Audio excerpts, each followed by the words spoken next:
Often described as the weirdest event in Yorkshire and possibly the UK, Knaresborough Bed Race is an annual event in the small market town of Knaresborough that's run since 1966.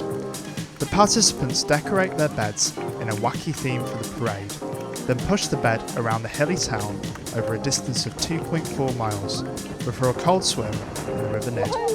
Some of the fastest teams complete the circuit in 12 minutes in a genuine display of athleticism.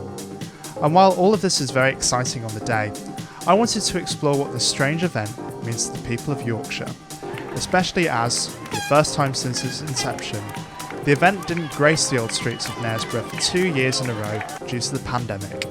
The 2022 event marked the first time the whoops and cries of the pilots returned to the River Nid Valley. I was invited by one team, the Juggernauts, to document their experience of the race. But first, the team needed to set up the bed, so I got the train into Knaresborough 1 week before to see how they were getting on, and I began by speaking to the team captain, Andy. So I have been doing it since 2014, but I ran with another team for 2 or 3 years, and then I joined the Juggernauts more recently. So I think I've done 5 with the Juggernauts. Well, this will be my 5th. I thought that the Knaresborough Bed Race was mad, but just hugely entertaining and great fun. I'm not sure what it means to Yorkshire, but to Knaresborough, it's a massive event. I mean, people are very proud of it in Knaresborough. The whole town gets involved in it. People love it. We'll be practicing from March onwards, and the streets are full of people running up and down with beds. But nobody minds. The cars don't mind. They'll wait until the bed goes past. You get claps and cheers as you're practicing. It's just a great atmosphere, and everyone in the town is really engaged with it and really likes it. I asked Andy how it felt to not run the race because of COVID. We recently had the 80th, 90th, the 50th anniversary, and to not run it for 2 years was a terrible blow. Leaves a big gap in your annual sort of social calendar, really. Yeah, terrible. So we're very glad to be back this year. To get a broader perspective on the history and the culture of Knaresborough Bed Race, I thought it was right to speak to this year's chairman, Kevin Lloyd. The race is run by community group Knaresborough Lions, and the chairs rotate every 2 years. Kevin already had the unfortunate title of being the only chairman to cancel a Knaresborough Bed Race, so think how he felt when he had to cancel too. I spoke to him over an online meeting about the race. Yeah, the cancellation of the event in, 2020, that was a really terrible disappointment. It felt awful to do that personally and from the Lions Club's perspective, but and then obviously the bed race participants, people in the town were equally disappointed. They put a lot of effort in already by that time, as had we. But also very supportive. They knew the situation that the country as a whole was in, and recognised that we wouldn't be able to have a big event like that safely. Doing it for a second time, we called it off earlier, just to be fair to people. We knew we weren't going to come out of lockdown in time. So from the absolute low of those to the high of delivering a really successful event this year, the contrast was it's as big as it can get, really, emotionally. Thanks to the event's history, it really has established itself as one of the best community events and one of the best events as a whole in, I would say, in North Yorkshire. It means so much to the town. It is the biggest event in town.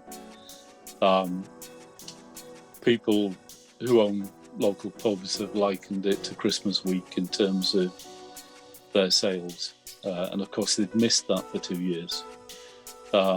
So they're back in getting that big injection of revenue to see them through the quiet months of the winter.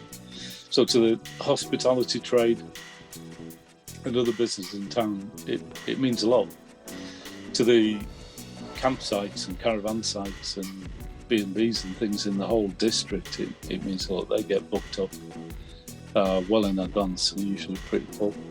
having good stable weather forecasts for a couple of weeks in advance, and people could plan to come, and people do travel from all over the country to be there because we're in these stupid events guides or top 10 crazy events or whatever you want to call them. So people do travel they collect those events, they go around and see them all. So we get such a cross-section of people. 1 week later, I was in Knaresborough for the bed race. There's a legend when it comes to the bed race, the Knaresborough Shadow. Whatever the weather is like in the rest of Yorkshire, the shadow comes out like a giant umbrella to protect the event from rain. I think it was just a hot day. The bed was in all of its glory for the parade. Along with the race, teams can win the Best Dressed Bed category. This year's theme is Reduce, Reuse, Recycle, so it used decorations from previous bed races. This made the day feel even more nostalgic after 2 years of not running.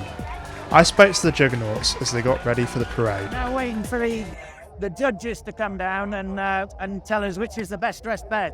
So they're going to look around every bed and then decide. There's some pretty good beds. There's some good competition. I think we're in the top threes. That's my prediction. But normally it takes weeks and weeks of work because we've recycled everything that we've done over the last 12 years or whatever. Then we're just going to pull it out of the cellar and the garage and then put it all together. So the bin took the most work. So Gaynor and Zinn and a few others have been making that bin over the last week. But the rest of it, Kerry made a lot of it, Claire made a load of it, and it just put it all together. But I think it looks bloody good, if I'm honest.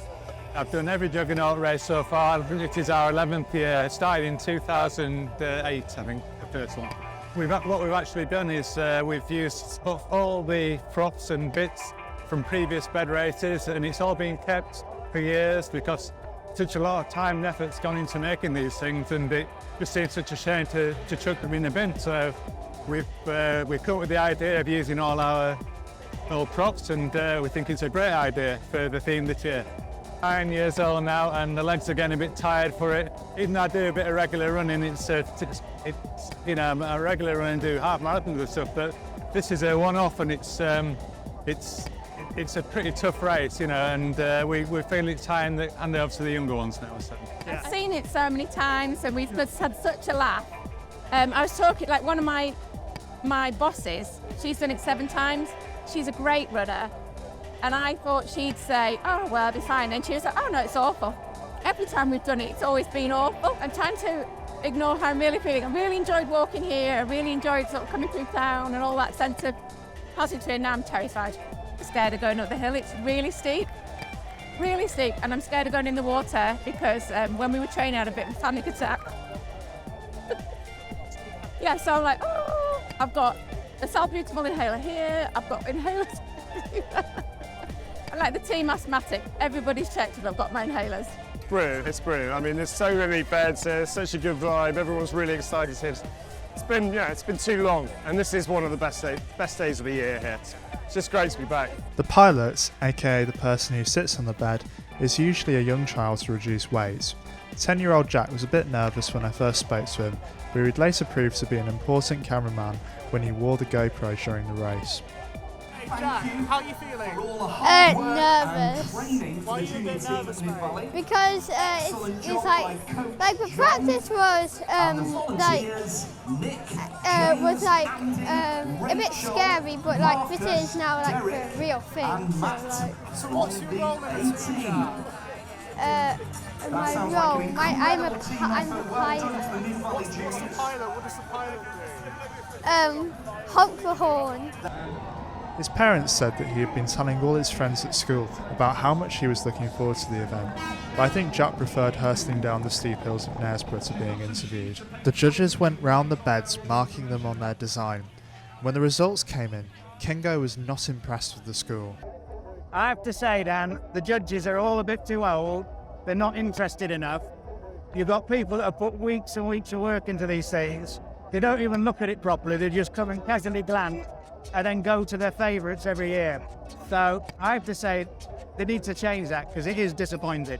There's a huge amount of effort gone into all these beds, and they're looking at it for about 10 seconds and not even looking properly. So a little bit cross. I might be happy if they make us the best dressed bed, but I don't know. I think my judge is that we're third, but we'll see. We always do it for the crowd. So when we start on the parade down the high street, we'll get a lot of wows. We've already had loads of people saying this is fantastic.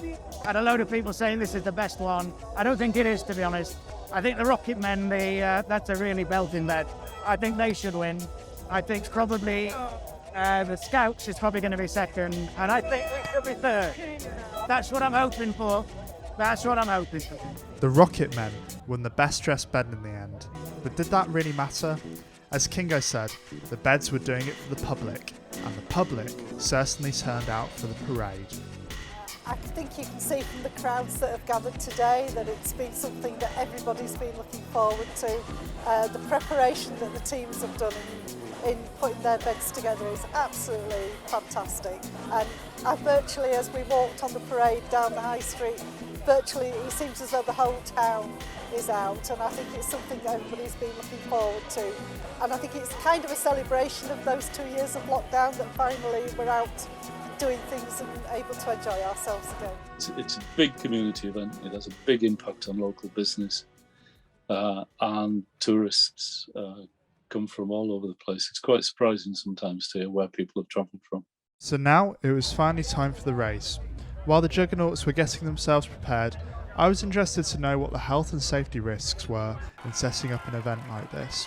The crowd, obviously, so you've got elderly people, you've got people who having a few too many beers on a Saturday afternoon, and why not? You've got people going in the water, you've got competitors, you've got pushing heavy beds, you've got kids, so there's a lot, yeah. So it's a really varied risk here today, but let's hope everyone's safe.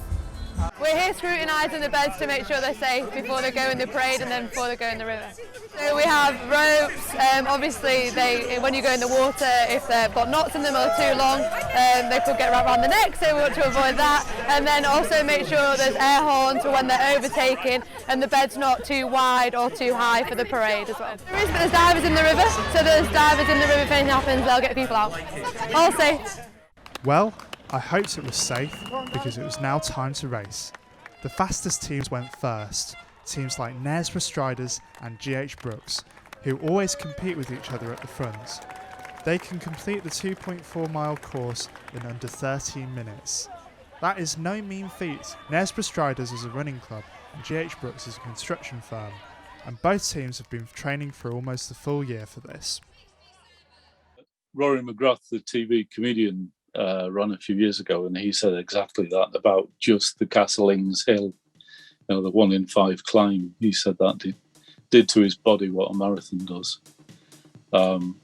We had somebody running the race this year who's running triathlons and marathons all over the world, and he paid us the compliment of saying he thought the bed race was one of the best things he's ever done. So got chuffed with that. And with that, the countdown finished.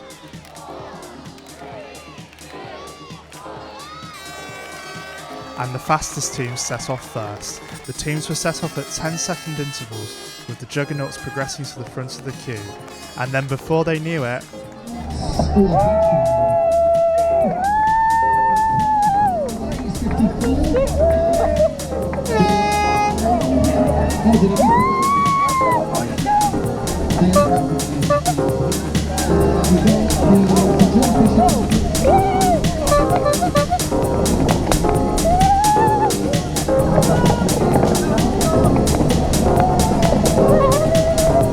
first the teams run past Kingham Hall and along the car park, then they cross the A59. This is the biggest disruption point for the bed race, as this is the main road leading to Harrogate, the nearest market town, and then on to Leeds. The bed race only has a 30-minute window to close the road, and considering there are 86 teams competing, this means running a very tight ship. The coordinating and marshalling that goes into this takes months to prepare, with the Lions having to work with both the council and the police to make the race happen.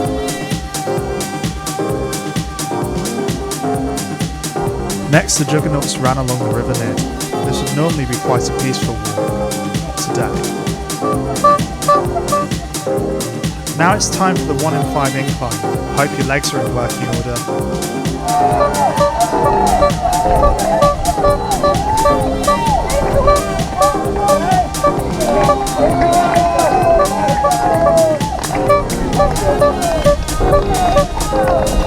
then through the town,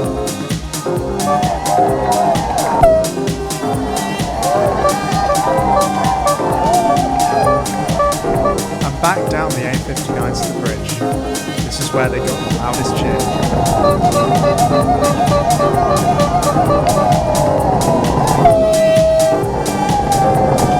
But the toughest bit isn't until last, the swim across the River Nid. Once past the cold water,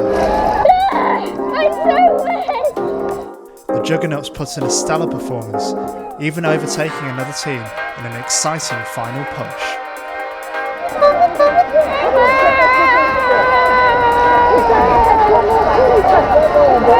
Up the muddy bank, where others had fallen before,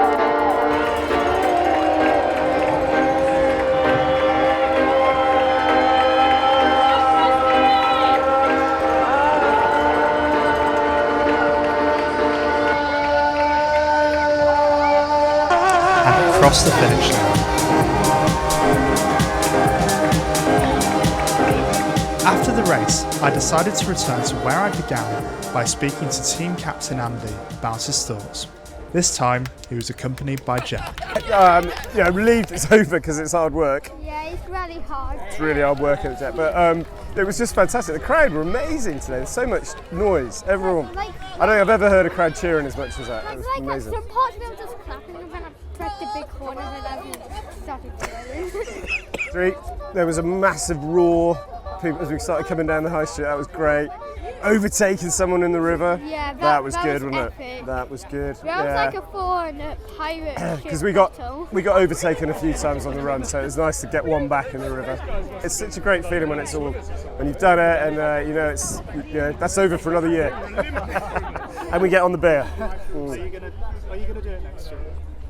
I would love to do it again, but we'll wait and see. At the moment, there's not much appetite for it, but I think that will change.